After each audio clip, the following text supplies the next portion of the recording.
Le coup de marteau.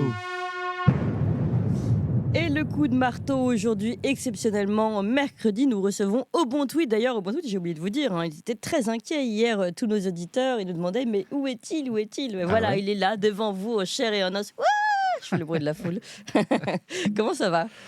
Bah écoutez, j'attends la fin de l'hiver, mais à part ça, ça va. Ah bon, vous en avez assez de l'hiver, vous aussi? Mais j'en peux plus, comme vous le savez, je fais beaucoup de vélo. Alors pas Mm. du tout pour faire plaisir à Anne Hidalgo qui m'insupporte au dernier degré, mais pour faire du sport. Mm.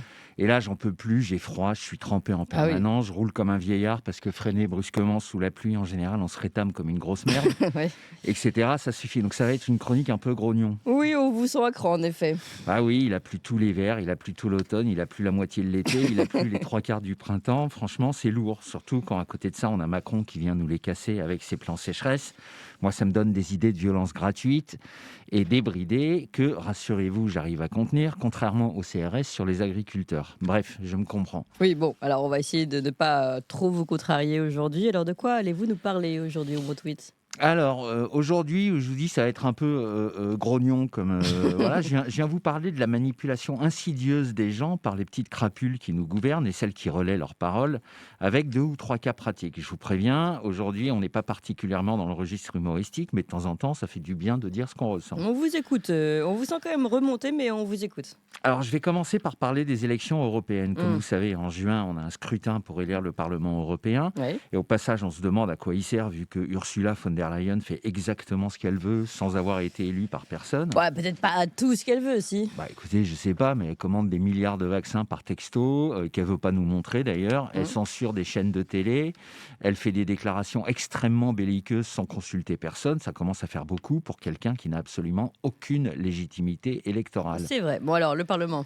Oui, alors j'ai vu passer ce week-end un sondage dans le JDD au sujet des élections européennes et je dois vous avouer que je suis très courroucé. Allons, bon, et pourquoi ça?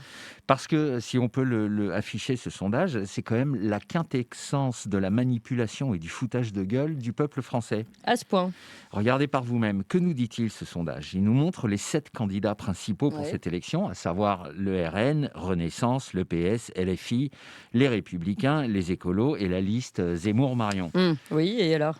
Eh ben, les scores cumulés de ces 7 principaux candidats, ça nous donne 87%. Et ce qui est mis en avant, évidemment, c'est que c'est l'écrasante avance du RN qui sonne comme une espèce de sanction de Macron et de sa politique. Oui, c'est effectivement la conclusion qu'on en tire, mais qu'est-ce qui vous énerve là-dedans? Bah, alors, ce qui m'énerve, c'est qu'on Le vote donne... sanction, bon. Oui, mais ce qui m'énerve, c'est qu'on donne l'illusion de la pluralité des opinions, donc du choix démocratique, alors qu'il n'en est rien. Qu'est-ce que vous voulez dire? Bah, dans ce cumul des voix qui représente soi-disant 87% des Français, il n'y a que des listes qui sont pour l'Union européenne. Pourtant, la dernière fois qu'on a consulté les Français avec ce sujet, on était 55% à rejeter cette Union européenne. Vous savez, lors du référendum qui a servi de papier toilette à Nicolas Sarkozy. Et à mon avis, ce chiffre, il serait plutôt en augmentation, vu que force est de constater qu'elle ne marche pas du tout, leur Union européenne. Vous pensez ça vraiment? C'est quand même la zone du monde avec la plus faible croissance. C'est l'une des zones du monde qui pratique le plus la censure.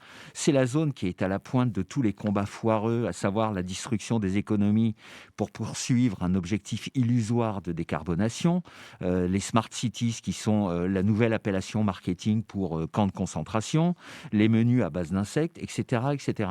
Et même leur leitmotiv principal, à savoir que cette Union européenne a amené la paix, c'est même plus d'actualité vu qu'on n'a plus que des va-t-en-guerre parmi nos dirigeants. Oui, alors vu comme ça, oui, on s'accorde avec vous. Voilà, et en plus, depuis hier, c'est la zone du monde qui trouve tellement génial de pratiquer l'avortement qu'il faut absolument inscrire ça dans la Constitution. Mais ça, c'est encore un autre problème.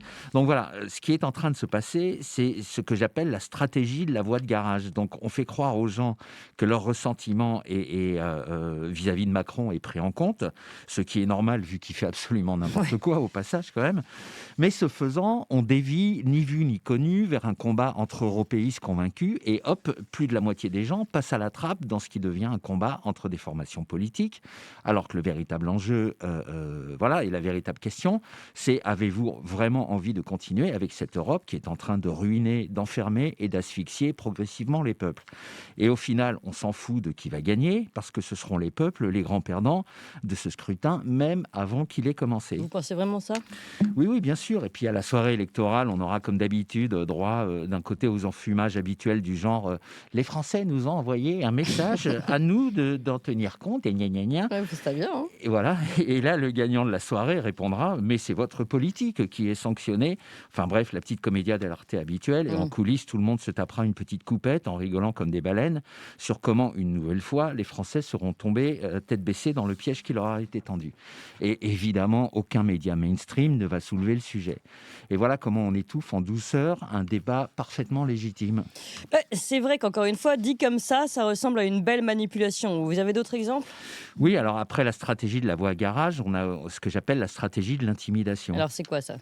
Alors ça consiste à affirmer quelque chose comme une vérité tellement incontournable qu'il faut être fou pour ne serait-ce qu'évoquer le contraire, ceci afin de déstabiliser son interlocuteur. Je vais vous donner 2 petits exemples si ça vous ennuie pas. Oui, on vous écoute. Alors l'autre jour, à une conférence de presse, on a eu un journaliste qui a posé des questions extrêmement Ouais. pertinentes à Prisca Thévenot. J'ai pas retenu le nom de ce journaliste, ce qui est bien dommage parce que pour une fois qu'on Je en crois a que un c'était qui... Célia samedi.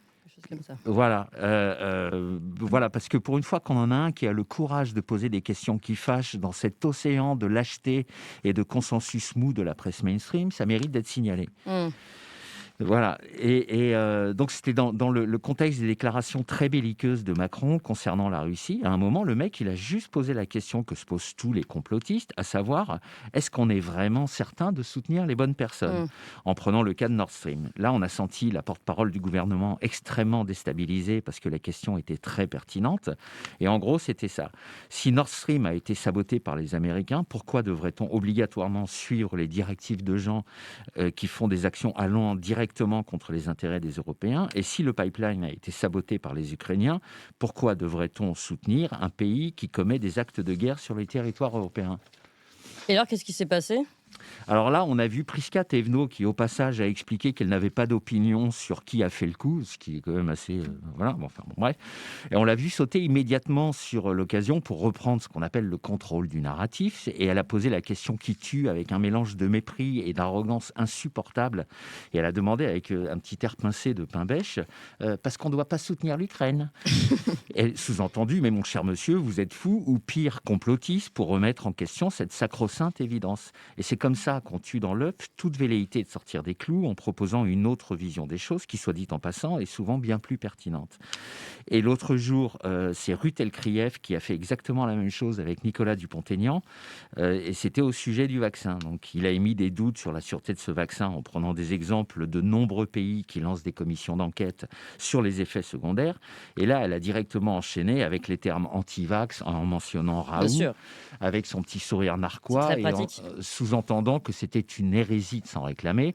Alors moi, je suis désolé, mais entre Raoult, même avec tous ses défauts, et Véran, Marty et toute la bande de médecins de plateau qui se sont gourés sur absolument tout et qui ont menti sur le reste, je n'hésite pas longtemps. Oui, alors une petite précision, c'est Frédéric Aiguy. Et le nom du journaliste que je vous ai donné, c'était celui qui avait posé la question sur Julian Assange. Lui aussi avait Voilà. osé poser des bonnes questions. En tout cas, on Exactement. vous sent très très courroucé, hein. Oui, bah en fait, j'en peux plus de tous ces connards qui nous pourrissent la vie depuis au moins 7 ans et qui influencent la plupart des esprits faibles, qui redoutent par-dessus tout de ne pas faire partie de la majorité, même si pour ça, ils doivent renoncer à leurs convictions profondes.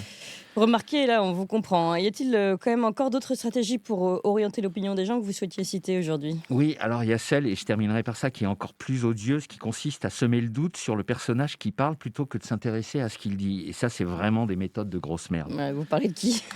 Alors, je vous passe évidemment tous les opposants au discours officiel Jean Assange qui se retrouvent systématiquement accusés de viol ou de trucs comme ça. Mais l'autre jour, j'ai vu une interview de Villepin par Apolline de Malherbe. Alors, Villepin, pour l'instant, c'est le seul politique mainstream qui prône la diplomatie plutôt que la guerre. Oui. Donc, c'est un diplomate à l'ancienne, dans la plus pure tradition de ce qui a fait fut un temps la grandeur de la France et qui n'existe plus du tout depuis Sarkozy, en gros. Donc personne, notamment, n'a oublié son Bien discours sûr. à l'ONU en 2003. Voilà, donc là, il tenait ce discours de diplomatie. Donc voilà, parlons plutôt que de faire des grandes déclarations belliqueuses, etc.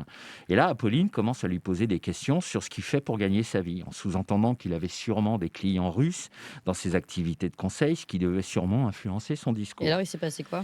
Eh ben, il l'a envoyé chier bien comme il faut, en lui rappelant qu'on savait tous que sur BFM, la ligne éditoriale était déterminée par son patron Drahi, grand ami de Macron, ce qui a beaucoup énervé intérieurement la petite Malherbe et ce que j'ai trouvé particulièrement jouissif.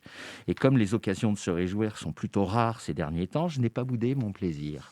Bref, voilà. Et je voudrais terminer par cette conclusion qui n'est pas de moi d'ailleurs. Quand vous vous retrouvez à penser comme la majorité des gens, arrêtez-vous et réfléchissez. Vous êtes probablement en train de tomber dans un piège.